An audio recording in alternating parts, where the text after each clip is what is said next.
start. Welcome to BookTastic Book Festival. This is our first online festival, so we're quite nervous, but we're getting there. It's all happening. This is all happening live. Let me just, there we go. Okay, we should be set to go. Okay.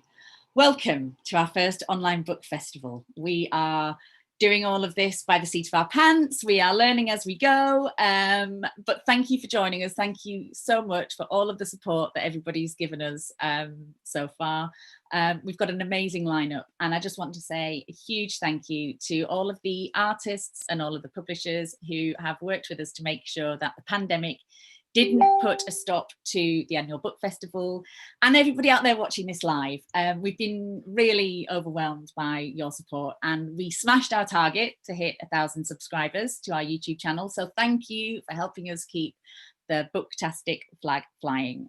We're also delighted that this year's festival is fully accessible. Hopefully you're going to see live captioning below the screen. We are, again, this is the first time we've done this, so we may have a few little tweaks to make, but fingers crossed, it's all going to be working. Bit of housekeeping. So as you know, BookTastic is a not-for-profit organisation, and the revenue from every event goes right back into making the book festival happen. Obviously this year we're delivering it free of charge. There's no paywall, so that all families can participate and can enjoy the programme of events. Does mean that we're losing our usual income stream, so if anybody wants to make a donation, you can do so. We'll post the link to our donation site, but we just want everybody to be able to enjoy it, so please just do feel free to enjoy the event. I'm almost ready to go. I'm almost going to hand you over to Steve. Just wanted to say we're huge fans of Steve in Bedford, and I know across the country and maybe across the world. Do type into the comments box and let us know where you are. Let us know who's watching, let us know your names, and at the end of it we're going to be giving Steve all of your comments, and we're going to be asking him some questions. Here in our house we have a huge collection of Steve's books. My eldest daughter Libby loved Steve. He came to Bedford many times, came to her school, and my son now, who is 7, is a huge fan. Again, he's read all of the Adventure Duck books, and today Steve is going to be talking about the third in the Adventure Duck series, the Wicked Walrus. Some of you in Bedford may have already had a visit from Steve to your school, and he is back here today via the wonders of modern technology to celebrate the release of the third book. If you're signed in, like I say, you can post questions throughout the event. Just use the chat function, and we're going to get through as many as possible. If there's anything you want to know, anything you'd like to share with Steve, we're going to hand them over at the end, and we'll have a quick chat with Steve. Obviously, we'd normally welcome our authors with a huge round of applause, and we can't do that, which is a real shame. But if you hit the like button, that will act as a virtual round of applause for Steve. So if you're signed in and you can do so, please do hit the like button. I am now going to bring Steve into the conversation, and hopefully through the wonders of modern technology, this is going to work. Yay! There's Steve. Fantastic. Hi, Steve. Hello. Hello. Right. So I am now going to bow out gracefully. I'm going to take myself out of this equation and hand straight over to you. Ladies and gentlemen, boys and girls, Mr. Steve. Hello. Hello. How nice to be here in my own house, where I've been for ages, with no call to go anywhere else. How nice is that? Not very nice, actually, is it really? We'd all like to be able to get out and around.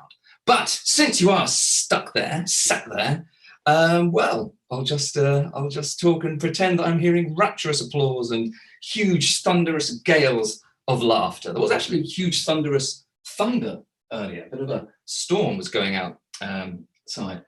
But then the sun came out again, and I woke early this morning. I woke at 5:45 this morning. I was so excited I couldn't sleep. And being up that early and looking out over that sunny day just reminded me of being a younger person. You know, when I was about sort of 14, I would get up very early and I would cycle down to the strawberry fields and pick strawberries. Yeah, pick strawberries. Not pick strawberries and like put them in punnets. I mean, pick strawberries for games of football. You know, sort of picking teams. You know, you had to get there early, otherwise, you know, the best strawberries would be taken. But there was, you know, I'm sure you will experience the thrill of watching live strawberry football. I mean, you know, it's a moving scene. But I remember this was in Sharnbrook, a village just outside Bedford, actually, where I was when I was a teenager. And I remember Stephen McNabb one day to the strawberry football brought satsumas. What the heck? I mean, it was a massacre. I've never been able to look at strawberry in quite the same way. Maybe this was the start of my whole difficulty with fruit. I mean, it's not that I find, you know, fruit offensive, or it's not even I don't like the taste that much. I just find it so boring. I find fruit boring. Now, don't say there was this strange guy on YouTube and he told us all that the fruit was bad and sort of like, you know, but you know, it is boring, isn't it? I mean, it just is. You can't get excited about it. Well, maybe you can get excited about it. And maybe you think of an apple and you think, oh, an apple. Oh, crisp and juicy and delicious. I want an apple. Give me an apple. Yeah, well, yeah, it might be you, but it's not me. I can just think of the apple. I think, oh, it's boring. You know, it's like it's got core and stick on it and like peel, and I just can't get excited about the apple. And I think it's because it's not just the haunting spectacle of squashed strawberries on a football pitch. It's more the kind of, it's the words we use for fruit. The nomenclature of fruit is all messed up, frankly. The strawberry, for example, is not a berry. So why do we call it a strawberry? Why? You know what it actually is? A strawberry is actually an aggregate accessory fruit. What? What does that even mean? What? Why do we call them straw aggregate accessory fruits then, if that's what they have? Someone thought they had to call them that. It's, and like, I mean, I don't know if you can tell the difference between a tangerine and a clementine and a satsuma and a mandarin and all that. I don't know, maybe just call them little oranges. Or maybe you do what they now do in the supermarkets all over the place. They don't bother trying to name them anymore. They just call them all easy peel citrus. They just, oh, can I have an easy peel citrus, please? What? It's meaningless anything. It just drives me crazy. Anyway, so I'm starting to get slightly carried away. But that's just what fruit does to me. In this lockdown situation we find ourselves in, I've had the joy of having to move house, which was interesting, not very easy. But as I did so, I kind of came across a load of old stuff from my childhood, you know, including an old diary I had when I was 9 years old. And I wondered what was going on in my world back in 1981 when I was 9, in May 1981. And sad to say, the 9-year-old me was enjoying a much richer and fuller life than the 48-year-old me. Like, for example, on the 16th of May, that's when I wrote this diary entry for school. Good writing. On Saturday, I went to a disco. Disco! I was 9, I was going to the disco. God, I was so hip. It was good fun. Philip called for me at 7:00 p.m. and we played until the disco started at 7:30. That was an exhaustive game. We probably played strawberry football. We saw Stephen Bastick. Yeah, he's in Australia now. Hi, Stephen, if you're out there. Later on at the disco, it was raining. Philip, Stephen and I kept on trying to sneak out. We succeeded sometimes. The disco finished at 10:30. Philip went home and so did I.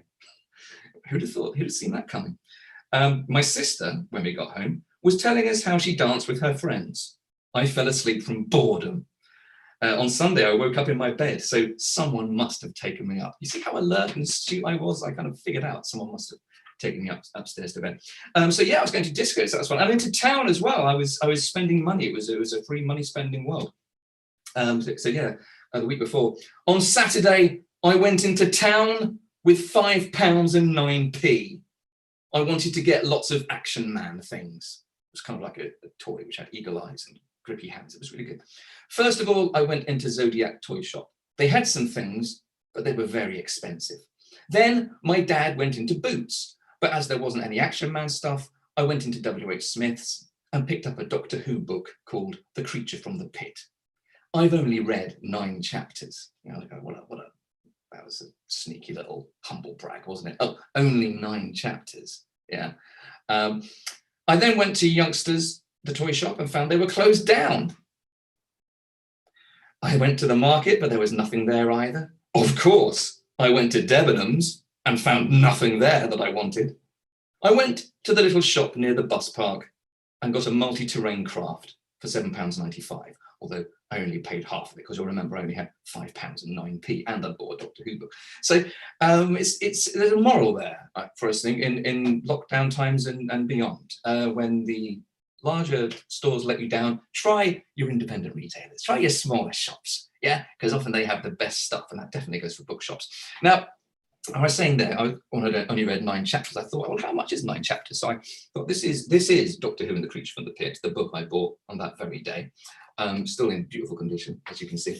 And I realised that I've got 100 pages in. Wow, in the 2 days since I Saturday, I got 100 pages in. Because, yeah, that's a great thing, whether it's lockdown or not. I think when you read, you pick up a book and you have a good flick through and you go into someone else's world for a while, yeah, whatever's going on, that can be fun. Even if you're having the best time in your real life, it's always good to zip off and have another life somewhere else. And it was books like Doctor Who and the Creature from the Pit that got me into reading, what I could, and writing as well. So here's obviously a professional Doctor Who book. But when I was 9 and 10, I started writing my own Doctor Who books as well, like Doctor Who in the Auton Attack. Yes, I did my own illustrations as well. It's a pretty tense thing. Earth, the year 2210 AD. In a large patch of long grass, broken glass and mud, 50 meteors fell. Or rather, they looked like meteors. Most became embedded in the mud. Scientists came and collected a few of them, and soon all the ones on the surface had been taken. No one thought to look underneath the soil. That was remiss of these scientists. I'm sorry, that was poor scientific skills there. No one remembered that more than 100 years ago, this indicated the beginning of the Auton invasion of Earth. Dun, dun, dun. So that was Auton Attack. The Doctor Who and the Mitex Power. That was a spectacular story. Doctor Who Winter Special that I did there, which I kind of wrote up great Doctor Who stories like The Dead Planet, using bits of Cut Up magazine and things. So yeah, so Doctor Who was a big inspiration, but how could that 9-year-old boy have ever imagined that one day he would end up writing Doctor Who books for real? I'm interrupting the writing of a Doctor Who book that's coming out in October to be here right now. The 9-year-old me's head would have gone like that. Just like a strawberry failing to play football with a satsuma, or an easy-gill citrus, depending on what you want to call it. So it's kind of, it's kind of odd for me looking back at these things. I mean, no idea what lay ahead of me. That there's Tom Baker on the cover of a Doctor Who book. And, Tom Baker was the Doctor for as long as my earliest memories of Tom Baker as Doctor Who. And I would end up working with Tom Baker and editing him in his book Scratch Map. So books can take us into all sorts of different places and different lives and help us to meet all sorts of different and exciting people. So Doctor Who, I owe a lot to Doctor Who, because it got me into reading, it got me into writing, and then I became the Doctor Who editor 20 years ago with Doctor Who books. I looked after Doctor Who at the BBC on video and on audio and things like that. And here I am still writing Doctor Who and still watching it and enjoying it. Behind me, you can see some of the books that I've written, all lurking along here. The Astrosaurs over there, Cows in Action there, Slime Squad there, Secret Agent Mummy, an Adventure Duck. Now, yes, I am here to talk about an Adventure Duck. 3. Yes, so Adventure Duck versus Powerpug came out last year, as did Adventure Duck versus the Armadillo Army, and Adventure Duck versus the Wicked Walrus. Now, if you, there's a very good video on the BookTastic site of host Rachel and son Jack having a read of the very first prologue of Adventure Duck. So I won't read that because you can watch the video. But when I watched that video, I was reminded that I actually set up the next 2 adventures right there in that prologue, and that it began with meteors falling, just like Doctor Who in the Auton Attack. It started with a meteorite shower. So all this stuff goes in our heads, it's like never feel you're too young to be writing stuff, because stuff goes in there and it stays there. and then later on it can all come out. Yeah, but yeah, so in that very first prologue, it mentions that one of the meteors fell down in Arctic snowdrifts, and that, of course, is where we pick up the action in Adventure Duck versus the Wicked Walrus. So I'm just going to read to you the very first chapter of Adventure Duck versus the Wicked Walrus. Chapter 1, Off to the Arctic. Picture of a zebra and a duck in a tree. Down in the park, a duck and a zebra were hiding in a tree. It's hard work being a superhero, the duck quacked quietly to his zebra friend. You have to be on duty all the time in case danger's afoot. Danger is afoot, the zebra agreed. My foot! She clonked him on the head with a hoof. Ha ha! Get it? The duck, who was called Adventure Duck, or AD for short, frowned at his companion. No, Ziggy, I mean danger is afoot over there. He pointed across the park. A small boy was eating an ice lolly, but it was melting fast and about to slip off its stick. Whoosh! Adventure Duck burst from the tree at supersonic speed, caught the falling ice lolly neatly with one webbed foot, and flipped it back into the boy's mouth. Then, AD whizzed back to the tree, smirking proudly. Impressive, huh, Zig? Zig? The zebra had vanished from the tree. Over here, she brayed. AD saw Ziggy in the car park, standing beside a car with its bonnet up. This thing has a flat battery and is in great danger of going nowhere, she explained. But that battery won't be flat for long, thanks to the amazing electro powers of Neon Zebra! Rah, rah, rah, rah!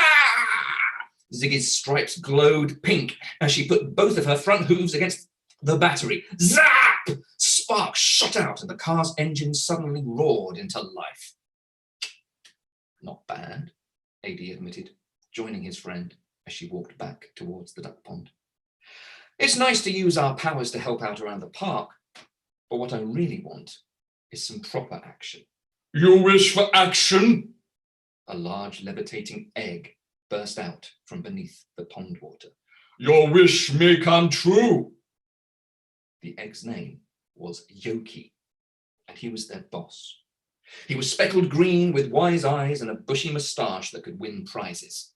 With his mystical powers, this clever egg could sense trouble anywhere in the world and send AD and Ziggy to sort it out. You've been working on your dramatic entrances, Yogi. Ziggy beamed approvingly. Cool. Now, if it is coolness you crave, join me in the underpond, said Yogi. I have something extremely cold to show you. Waggling his moustache, the jumbo egg sank back down beneath the surface of the water. I hate it when he acts mysterious, said Adventure Duck. They ran to the edge of the pond and Ziggy pulled on a lever hidden in the reeds. The ground flipped upside down and dropped them into a muddy underground chamber. Yogi's secret base, the underpond. It was filled with all kinds of high-tech gadgets, from consoles and computer screens to an enormous TV.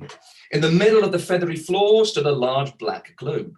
Yogi was floating in front of it, watching as a red light flashed on and off near the North Pole. What's going on? Asked AD. Don't tell me Rudolph crashed a sleigh and he's signaling for help. No, Yogi sighed heavily. The light means that my sensors have detected meteor mutants in the Arctic Circle. Meteor mutants like us, breathed Ziggy. Yogi, Neon Zebra, and Adventure Duck had gained their superpowers from mysterious chunks of space rock. They used their ability for good, but not all animals affected by the meteor did the same. Well, any meteor mutants in the Arctic Circle must be frozen solid, right? Said AD, perched on a comfy chair. No problem to anyone. I'm afraid not. Yogi nodded to a map on the computer screen. It showed an icy wasteland with vast blue cliffs looming high over a grey sea. Strange things are happening in the Arctic. My super-sensitive moustache has detected vibrations in the ice. The ends of Yogi's moustache pointed due north and quivered in alarm. What's causing the vibrations? Asked Ziggy. A polar bear rock concert? AD suggested. Yogi gave him a hard-boiled stare.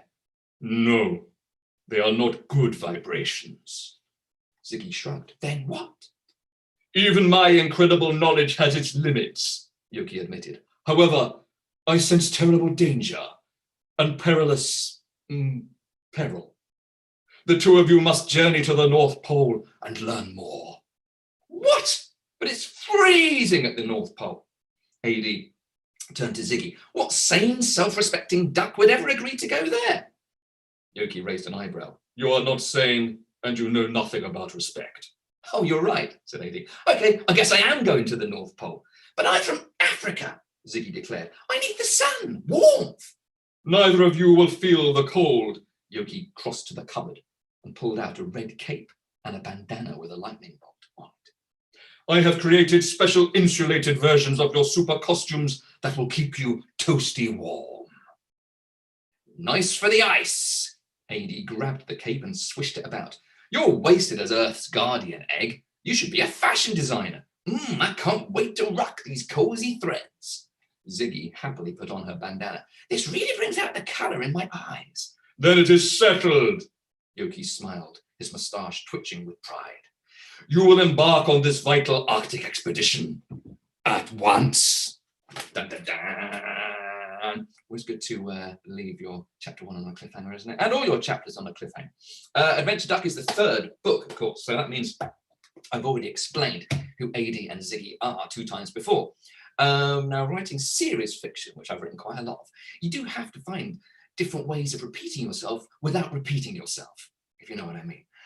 With 3 books, it's fine. You can always find different ways to introduce them. But with something like the Astrosaurs, where I ended up writing like 23 books, that's 23 chapter 1s, where you have to say, the DSS sauropod was hurtling through space. Inside was a 7-ton orange-brown stegosaurus called Captain 10. And you have to explain it, say the same information, but in a different way. But that kind of allows you to kind of come up with special phrases you can drop in. So a reader who's read them before will feel a bit of familiarity, and maybe there's some words that make readers who don't know it go, oh, I like that word. Maybe I'll try and use that in one of my English lessons. Yeah, if you read my books in all the same series, you'll see certain key descriptions. And that's something that I got from those old Doctor Who books, you know, because they would quite often describe people and things. Like the TARDIS always had a wheezing, groaning sound as it took off. And the Doctor would have like a shock of brown hair or a shock of white hair. And yeah, I learned words like bohemian from reading Doctor Who books. Do you know what bohemian means? It's, well, look it up. I won't tell you now. Look it up in a dictionary or something. But I think it's quite good. If a book makes you go and look something up in a dictionary, that's quite a cool thing, because that means you've now got a new word that you can use. And if someone else doesn't know the word, you can confuse them with it. Ha ha ha. I'm all about the confusion. So yeah, I recommend that. Now, again, 3 books in, I felt I knew the characters of Ziggy and AD pretty well. And that makes it much easier for them to talk. Now, they have different attitudes, and that, of course, makes it a little bit more interesting to read, because if they were exactly the same, then they'd be boring. So if you're writing stories yourself, try and remember to keep your characters a little bit different. Now, what I do when I don't know a character, I have to kind of like try and sometimes I just write a scene that has nothing to do with the book, but it shows me what the character would do in that scene. Or I try and imagine I've invited them round for a cup of tea and see, you know, what we talk about. One of the books that I've written, Invisible Ink, this has you can see him there, a big knight, whose name is Sagi Diep. He's a knight on a horse. Sagi Diep. Yeah, see what I did there? Yeah, it was funny. And you know, there's also a lady Victorian scientist here, very, very different from the medieval knight. So I wanted to make sure they're very different sorts of people, because that way it's more fun, because one will be better at something and the other will be better at something else. But, you know, it took me a while to get to know Ziggy, and I decided it might be quite fun if he would write songs, really bad songs, because a really bad song is just as much fun to play as a really good one. So I imagined me sort of like asking him, Ziggy, did you always want to be a knight? And he would say, "I shall tell you the story of how I became a knight." Hopefully they've got the closed captioning by now, so you can understand me through the incredibly good French accent.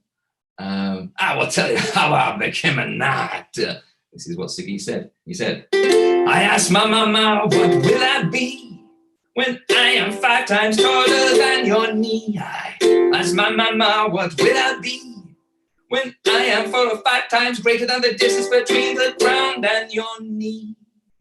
Oh, be a hero," said he, "smite your enemy with a sword and a mace. You can bash him in the face, oh, you can bash him in the face."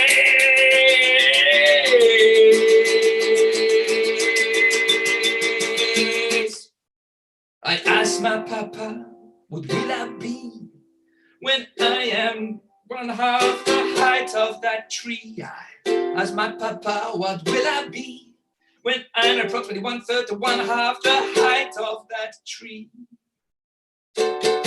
Oh, be a hero, said he, smite your enemy with a sword and a club. You can make the fatty blood, oh, you can make the fatty blood.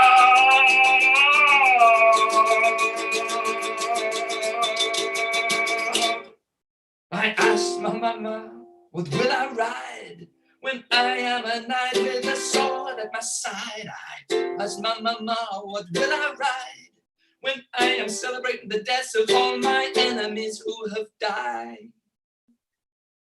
Oh, ride a pony, said she, call him Maloney, call him Maloney the pony. This is not baloney. Call him Maloney the pony.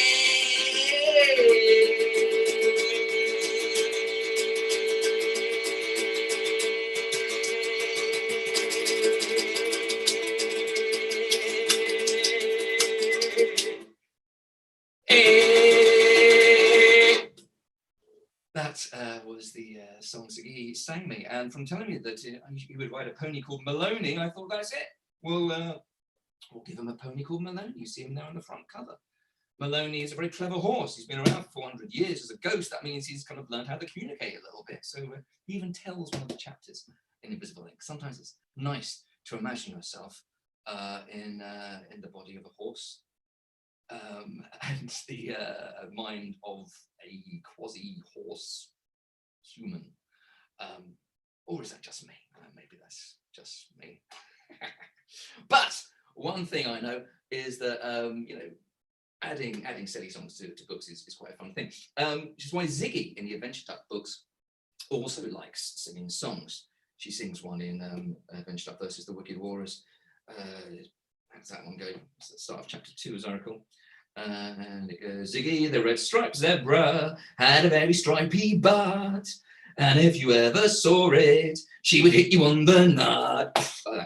And in the first book, she has this lovely song. It's a power ballad called Zoom Ducky Zoom. Yeah. How does it go? I think it goes like this. Zoom Ducky Zoom, and we can do a boom. Boom, clap, clap, and everyone will clap, and we can take a nap. So zoom, ducky zoom, and we will do a boom. Zoom, ducky zoom, and we can do a boom. Boom, zap, zap, and everyone will clap, and we can take a nap. So zoom, ducky zoom, and we can do a boom.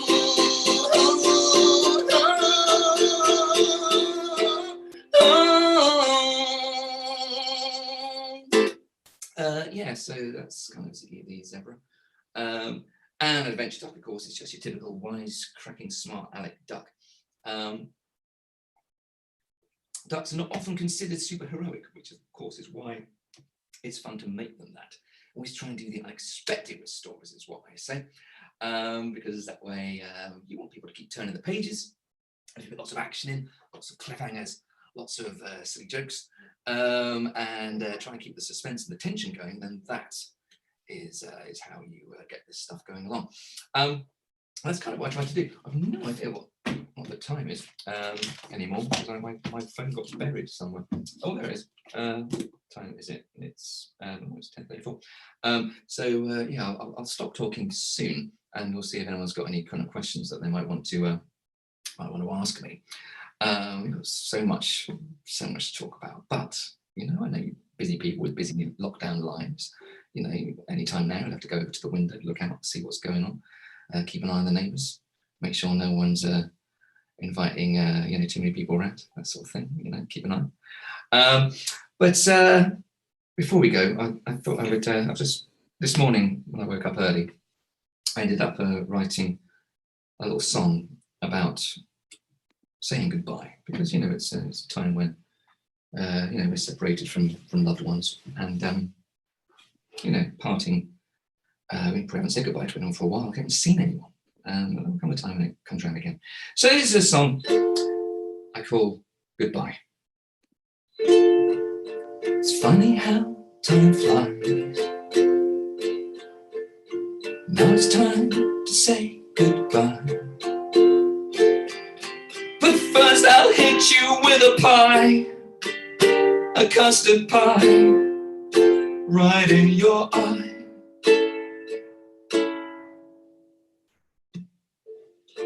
Now you're asking why I hit you with a pie. I thought I'd just give it a try, 'cause baseball bats are in short supply. And then I understand, you've got a baseball bat in your hand. You lift it up and bring it down.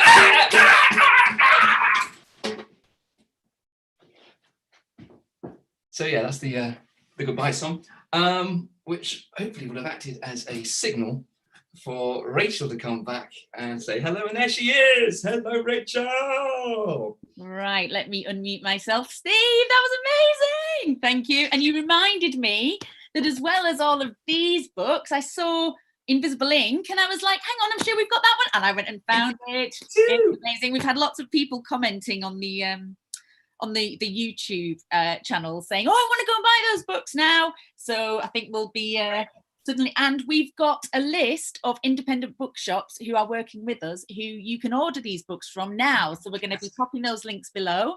But we have loads of comments. We've got loads of people watching the live stream, and we're going to start with some a very, very special viewer, because this is Jonah, and Jonah is the son of one of the original BookTastic Book Festival founders, Bronwyn, and Jonah wants to know, how long does it take for you to write a book?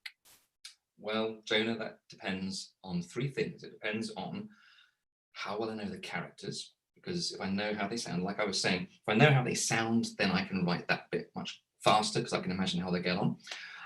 It depends on how long the book is. I mean, Adventure Duck or the Astrosaurs, or you know, they're about 10,000 words. So I can write about 1,000 words a day. So I'll probably take 2.5 weeks to write a book like that. Something like Invisible Ink, which is more like 40,000 words, then that would take me more like 6 weeks, maybe 6 or 7 weeks. And something like a Young James Bond, which is very serious, very long, 80,000 words, and full of complex spycraft and secret agent action. That would take me months, many months sometimes. So it depends. But the big thing it depends on is when you have to hand it in, because it's a bit like having homework, basically. You have to hand it in on a certain date. The publisher would like the book to be handed in on a certain date. Like for this Doctor Who book I'm writing now, The Knight, the Fool and the Dead, part of the new Time Lord Victorious mini-series, the publishers would like it very much by the 31st of May, which means I will be not getting any sleep for the next 9 days as we try to hit that date. So yes, so it's a bit like, being a writer is a bit like having homework every day until you die, but in a really good way. Really amazing. So Samuel has read book 3 in less than a week, and books 1 and 2 have just arrived. He wants to know, how did you decide on the character Wicked Walrus? The Kid Walrus. Well, he was going to be a wibbling walrus for a while. Good alliteration there. Yeah, or a wobbling walrus. A Wakandan walrus would have been good. Black Panther action getting in there, but no. I think you always look for an interesting animal to be the villain. So we'd had like the giant cow, Apocalypse Cow, in the first book, with udders like a bouncy castle. She was fun to write for. And there was obviously the evil Aardvark, Armadillo. Armadillo Army, yeah. Armando the armadillo was also fun to do because I like his little red beret. That's quite fetching. And so wanting a different setting, having gone from sort of like the park and the regular setting in the first book to steamy rainforest in the second book, it was like a complete contrast going off to the Arctic. And then it's like thinking what animals are out there really. I mean, Adventure Duck versus the Arctic Tern wouldn't have been as exciting a book really. No. But a walrus has massive tusky teeth things and like drags itself along on its flippers. That thing coming at you. Lots of comedy potential there. So not only comedy potential, it's sort of terrifying. I don't want to tangle with a walrus. I have nightmares of a walrus bursting into my room at night.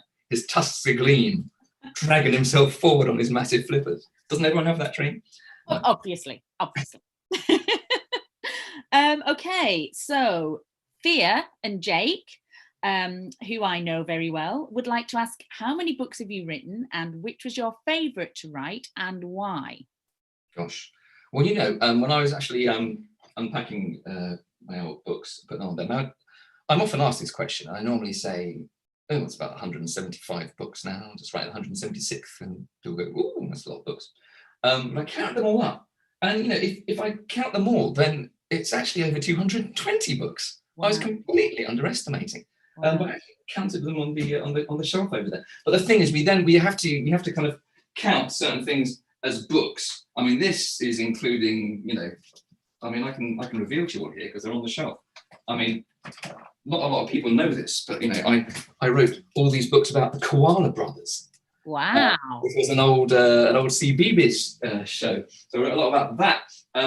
I've written books of Mr. Bean and Charlie's Angels and Animal Ark, and I've written quite a few of the Project X books, which are like reading schemes stuff that schools do.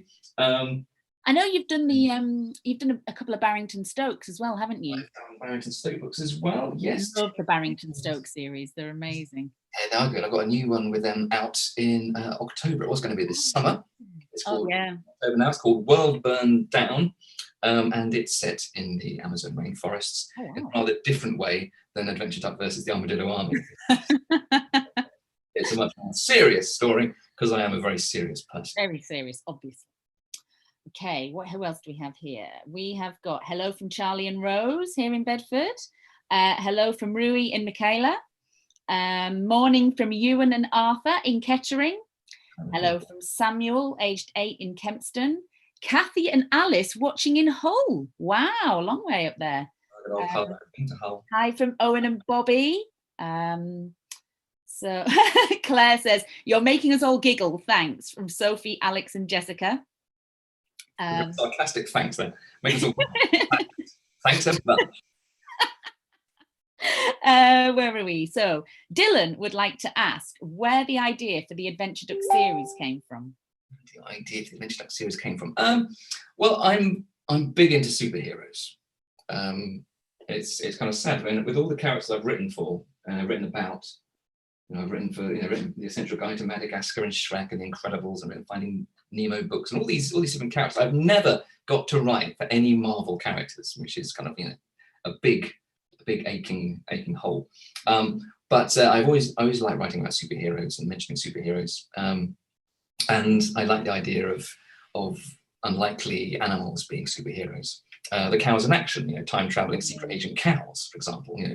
Cows are not your typical superheroes, which is why it's fun to make them that.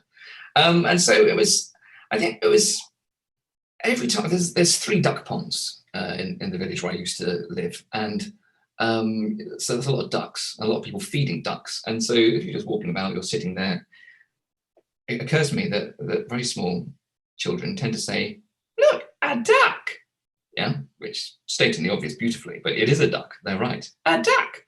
And I started thinking, maybe the ducks start to think that that's their name, a duck. And what would the A stand for? Like Anthony, like my middle name, Anthony Duck, or Andrew, or Angie, or Angelie, I don't know. And then I thought maybe it stands for adventure. It could be adventure duck. Then one time I met a very feisty duck. I was in a pub garden eating some chips, and the duck came up right close, and it kind of it pretty much pecked my toe, and I thought, that's a feisty duck. That's adventure duck. And so it was kind of there. Once you have a duck who's your superhero, obviously you don't want to sort of make it another park animal because that's predictable. But if you make it a zebra, I mean, the height difference makes that funny for a start, the size difference. And then you have a duck having a fight with a zebra and he's punching the other. I mean, zebra versus duck in a fight. It's almost as good as strawberries versus satsumas, it's good. So yeah, that's kind of where the adventure duck idea came from.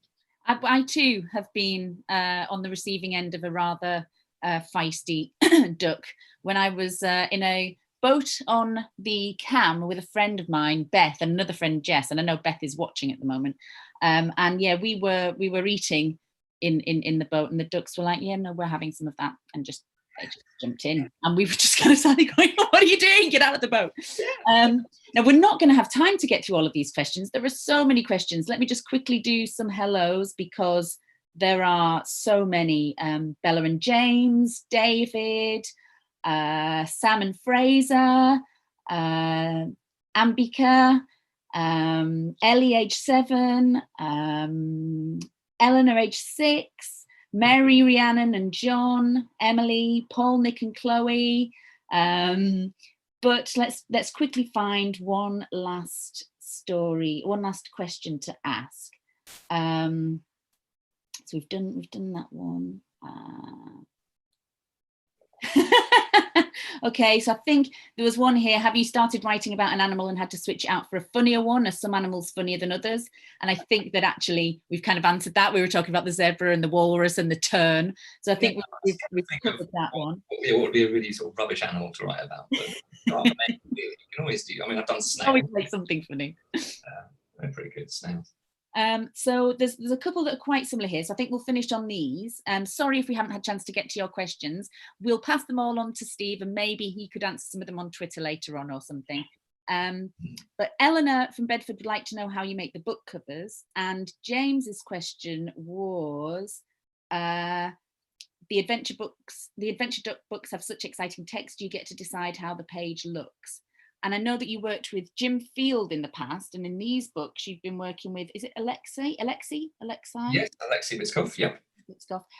So yeah, I'm presuming that the publishers are responsible for how the page is set out and the covers, but maybe you can tell us a bit more about that. Yeah, they have really cool designers there who go to the trouble of putting in lots of different typefaces and making the text look interesting on the page. And I love the way that they arranged them. Because I think these books are quite good for reading aloud to children, and they help you put emphasis on, and they pull out the important bits. Well, that's what my son likes to read. If we're reading them together, I'll read the story, and he reads the bold bits and the exciting bits. Exactly, yeah. It means you can see that you've got something to do together. So yes, they show me the layouts, and sometimes I say, can you put this word into that big font, or can you do this, or can you do that? Can we have like paw prints going right way around the edges of the pages? So I give them my annoying ideas, and they go away and implement those, which is nice. As for the covers, I like the covers as well. I especially like them with things like finished up, and they've got different finishes on them. And some bits are glossy, and some bits are they feel nice. You rub your thumb over them; they feel nice, don't they? That's the great thing about books. When you pick them up, you can have a good, good to fiddle around with and feel of.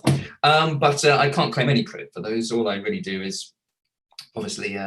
They show me them, they show me the rough versions, and I say, oh, that's great, can we make it bigger, can we make it a bit more heroic, that sort of thing. And they go and tweak it and redraw it, and then it suddenly turns up as a big colour thing. So that's very exciting. I like it. I like this one of the walrus, because you can see there's I haven't mentioned it yet, but there's an invisible reindeer called Caribou. Caribou, you see? Caribou. Yeah, got it. And it's nice to have her there as well. It's always nice to have a little extra on the covers, like we have. Yes, at the back you can see she's a little see-through. Caribou, there you go. So yeah, all animals are great. All animals should be superheroes. Absolutely. Totally agree. Well, that was amazing. Thank you so much, Steve. And thank you, everybody, for joining us. It's been a fantastic start. Huge apologies, by the way. We had a couple of issues, technical issues with the captions. I think if you look in the streaming along the side, you're going to be able to see that there's a link to the live stream text, and we'll get all of that resolved for the next session. But as I said, if you could please use the like function to give Steve a huge round of applause. Thank you so much, Steve, for joining us for our first ever live book festival. It's been an amazing start, as I knew it would be. And thank you, everybody, for joining us. Do come back at 1:30 for Vashti Hardy, and we'll see you then. Thanks a lot, everybody. Bye-bye. Bye.